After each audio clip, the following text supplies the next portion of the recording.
دو سوال ایک ساتھ ہی رکھ دیتا ہوں. عارف الوی صاحب کو نہیں ملنے والی ذمہ داریوں سے متعلق کیا لیا جائے؟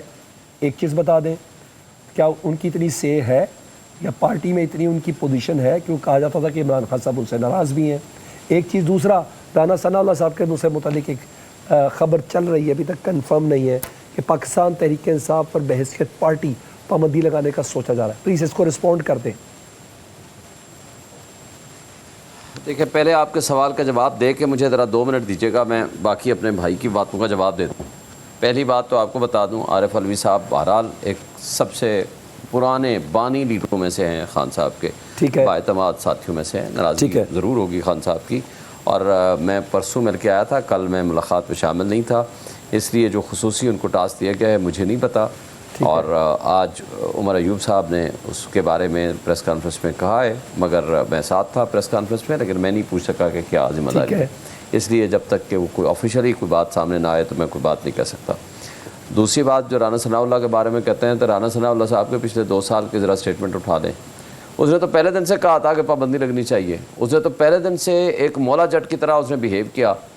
ان کے زمانے میں 200 FIR ہمارے خلاف کٹی, عمران خان کے خلاف چادر چوار دیواری کی پامالی ہوئی, ظلم, تشدد, بربریت, اور پنجاب پولیس کو وہ بنا دیا کہ جو تھڑے پہ بیٹھنے والے بدماش بیٹھے ہوا کرتے ہیں. اور آج جگہ جگہ ان کی جو کچھ ہو رہا ہے, ان کی جگہ انسائی پولیس کی, یہ اس ڈاکٹر عثمان جس کو تمغے یہ دے رہے ہیں جن خدمات کے صلے میں, اور وہ وائسرائے جو کہ اپنے آپ کو نیوٹرل کہتا تھا اور آ کر کے ان کی حکومت میں انٹیریئر منسٹر بن گیا.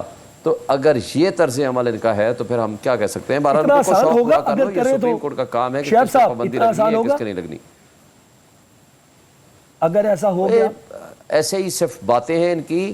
انہوں نے جو کچھ کرنا تھا بلے کا نشان چھین کے وہ کر کے دیکھ لیا. کیا ہوا؟ آج پورے پاکستان میں 180 سے زائد سیٹیں جیتی ہیں. میں آپ کے سامنے بیٹھا ہوں, میرے بھائی نے اپنے حلقے کی بات کی ہے, جیتے ہوں گے, میں ان کی ذات کی بات نہیں کرتا, میں ان کی پوری پارٹی کی بات کرتا ہوں. مجھے بتائیں, chief executive prime minister of Pakistan کیا بات کر رہا ہے؟ آپ نے کمشنر کی بات کی.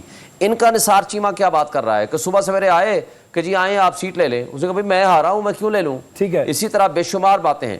وہ مصطفیٰ MQM والا کیا کہتا ہے کہ جی ہمیں انہوں نے کہا, اس نے اس کو بات کو کہا, جی یہ درست بات ہے. یہ ہمیں کہتے ہیں کہ آپ کا 100% مینڈیٹ جعلی ہے, ہمارا 60 سے 70% ووٹ مینڈیٹ جعلی ہے.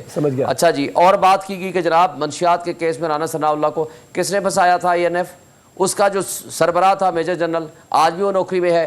کیا ایکشن لیا رانا ثناء اللہ صاحب نے؟ آج بھی اقتدار میں بیٹھے ہو, اس وقت بھی اقتدار میں بیٹھے ہوئے تھے. کریں نا آپ ایکشن, آپ کو کون روک رہا ہے؟ اچھا ایک بات مجھے سر 1 منٹ اور ایک منٹ میں بات ختم کروں گا. سر بات میری ختم کرنے دیں, یہ بیچ میں نہ بولے پلیز, میں بیچ میں نہیں بولنے کا عادی, مجھے بیچ میں نہ بولے, میری بات مکمل ہونے دیں.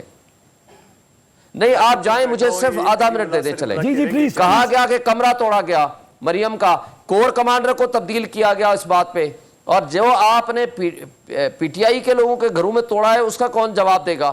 اچھا اس سے آگے جاتے ہیں, مجھے یہ بتائیں کہ شہباز شریف جب کہتا تھا کہ میں پیٹ پھاڑ دوں گا آصف علی زرداری کا, آج اکٹھے بیٹھے ہوئے ہیں, آپ کو مولانا فضل الرحمان یاد آ گئے. اچھا پھر معیشت کی بات کی ہے, مجھے یہ بتا دیں گندم کا مسئلہ انہوں نے حل کر لیا, بہت اچھی پرفارمنس ہے آپ کی.